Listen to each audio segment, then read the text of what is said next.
સુરતમાં આજરોજ KP green engineering limited કંપનીની BSc listing ceremony Sarsana convention સેન્ટરમાં પ્લેટિનિયમ હોલમાં યોજવામાં આવી હતી.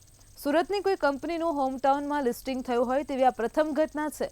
બેલ સેરેમની કેપી ગ્રુપના ચેરમેન અને managing director doctor Farooqji Patel અને KP green whole time director Moinul Kadva સહિતની ટીમે કરી હતી, જેમાં વિશેષ રૂપે કેપી ગ્રીન એન્જિનિયરિંગના બ્રાન્ડ એમ્બેસેડર ફિલ્મ અભિનેતા સુરજ પંચોલી, પૂર્વ ક્રિકેટર મુનાફ પટેલ તેમજ film actor Aditya Pancholi, film અભિનેત્રી ઝરીના વહાબ, બીએસસીના એમડી અજય ઠાકુર સહિતની હસ્તીઓ ઉપસ્થિત રહી હતી.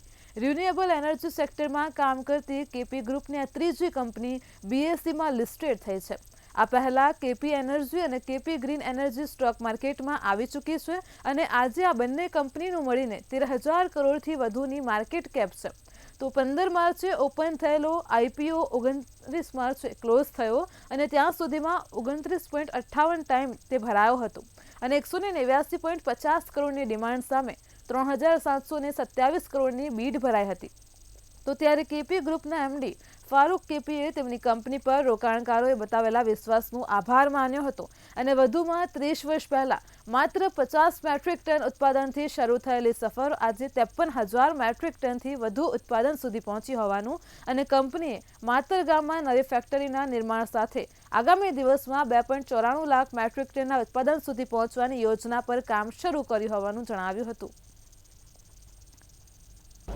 આજે આપણે સુરતની અંદર કેપી ગ્રીન એન્જિનિયરિંગનો આઈપીઓનું લિસ્ટિંગ હતું અને એ લિસ્ટિંગ એટલા માટે મહત્ત્વનું હતું કે એક તો આ એસએમઈ પ્લેટફોર્મનો સૌથી મોટો આઈપીઓ ઇન્ડિયાનો કહેવાય. 189.50 કરોડનો આ આઈપીઓ હતો અને ઈશ્વરની મહેરબાનીથી અને ઇન્વેસ્ટરોના સહકારથી, આ બધાની દુઆઓથી આ આઈપીઓ 29.50 ટાઈમ ઓવર સબસ્ક્રાઈબ થયો અને આજે એનું લિસ્ટિંગ થયું એ જ દિવસે આજે હિસ્ટ્રીમાં પહેલી વખત એવું થયું છે કે 1 કરોડ શેરની આજે લેવડ દેવડ થઈ. ઉપરાંત 210 પર બાયર ઊભા થઈ ગયા. કોઈ પણ સેલર ઊભો ના આવ્યા અને સેલર વગર આજે અપર સર્કિટ પર આ ખુલતાની સાથે પહેલો હિસ્ટોરિકલ આઈપીઓ અને પહેલા જ દિવસે આ કંપની 1,000 કરોડના માર્કેટ કેપની ઉપર પહોંચી ગઈ.